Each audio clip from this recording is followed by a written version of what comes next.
Assalamualaikum warahmatullahi wabarakatuh. Semoga Allah senantiasa memberikan kita kebahagiaan dunia dan akhirat. Amin ya rabbal alamin. Kisah kocak Abu Nawas, debat soal hujan dengan Abu Jahil. Kisah kocak Abu Nawas seakan tak pernah habis untuk diceritakan. Kisahnya sejak lama sudah banyak mengocok perut jutaan orang di dunia. Abu Nawas lahir di kota Ahvaz di negeri Persia pada tahun 747 Masehi. Sepeninggal ayahnya, Abu Nawas kemudian dibawa ibunya ke kota Basrah, Irak. Dia di sana belajar beberapa ilmu agama seperti ilmu hadis, sastra Arab, dan ilmu Al-Quran. Bagi sebahagian Muslim percaya, Abu Nawas adalah seorang wali sekaligus ulama sufi yang tinggal di Irak. Meski dianggap sebagai salah satu penyair terbesar sastra Arab, namun ketika mendengar nama Abu Nawas, yang terlintas di pikiran kita adalah humornya. Dari sekian banyak kisah kocak Abu Nawas, ada salah satu yang juga tak kalah lucu saat berdebat dengan tetangganya. Inilah kisah Abu Nawas saat berdebat dengan tetangganya Abu Jahil. Siang itu, langit terlihat mendung, awan hitam menyelimuti cakrawala, petanda sebentar lagi akan turun hujan. Benar saja, tidak lama kemudian hujan pun mulai turun. Abu Nawas yang rencananya hari itu akan pergi, terpaksa mengurungkan niatnya. Dia lebih memilih duduk di depan rumah sambil menikmati secangkir teh hangat. Ketika Abu Nawas sedang memandangi hujan, tiba-tiba pandangannya tertuju pada sosok Abu Jahil, tetangganya. Abu Jahil terlihat berlari tergesa-gesa menuju arah rumahnya sendiri. Sifat usil Abu Nawas pun muncul, ingin ngeledek Abu Jahil. "Hei pelit, kenapa kau berlari tergesa-gesa?" teriak Abu Nawas kepada Abu Jahil dengan sebutan pelit. "Biar tidak kehujanan, saya akan pakai jubah yang mahal. Sayang loh kalau sampai basah kena air hujan," kata Abu Jahil, balas ngeledek. "Sungguh bodoh, ada saja orang yang lari dari rahmat Allah," balas Abu Nawas tak mau kalah.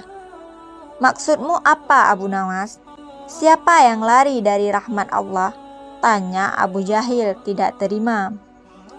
"Bukankah hujan itu rahmat? Kenapa kau malah menghindarinya?" tanya balik Abu Nawas. Mendengar itu, Abu Jahil tidak bisa berkata apa-apa. Ia kemudian masuk ke dalam rumah dan menutup pintunya dengan keras. Sementara Abu Nawas tertawa terpingkal-pingkal melihat ulah Abu Jahil tersebut. Beberapa hari kemudian, ketika Abu Nawas sedang nongkrong di warung, ia merasakan sebentar lagi akan turun hujan. Ternyata, dugaan Abu Nawas tepat. Rintik gerimis mulai turun dari langit. Ia pun teringat cucian baju di rumahnya yang sedang dijemur. Saat itu juga, Abu Nawas berlari dengan tergesa-gesa agar secepatnya tiba di rumah. Kebetulan saat itu, Abu Jahil sedang duduk di depan rumah. Melihat Abu Nawas berlari tergesa-gesa di tengah gerimis, Abu Jahil berteriak kepadanya, "Hei Abu Nawas, apakah kau lupa dengan tempo hari? Jangan lari dari rahmat Allah, jangan pula menghindarinya," kata Abu Jahil, ngeledek Abu Nawas. Mendengar teriakan itu, Abu Nawas pun kaget dan merasa kata-katanya tempo hari dibuat serangan oleh Abu Jahil. Namun, Abu Nawas yang cerdas dan cerdik tentu tak kehilangan akal untuk memberikan jawaban. "Siapa yang lari dari rahmat Allah? Justru aku menghormatinya.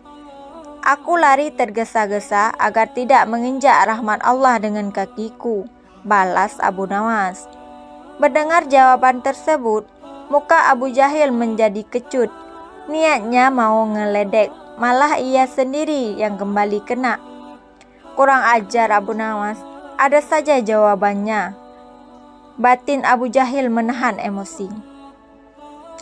Setelah Abu Nawas mengambil jemuran bajunya, ia duduk di depan rumah sambil memakan daging kambing. Ternyata Abu Jahil masih duduk di depan rumahnya sendiri. Melihat Abu Nawas makan daging kambing, Abu Jahil kembali meledek. "Hei Abu Nawas, jangan kebanyakan makan daging kambing. Nanti cepat terkena darah tinggi," teriak Abu Jahil. "Saya kira Allah lebih tahu mana yang sedang terkena penyakit darah tinggi," balas Abu Nawas. Jawaban itu diungkapkan Abu Nawas karena dia mengerti bahwa Abu Jahil masih emosi gara-gara jawabannya tentang hujan. Jawaban Abu Nawas tersebut spontan membuat Abu Jahil bertambah emosi. Ia pun langsung masuk ke dalam rumah dan kembali menutup pintunya dengan keras. Wallahu a'lam.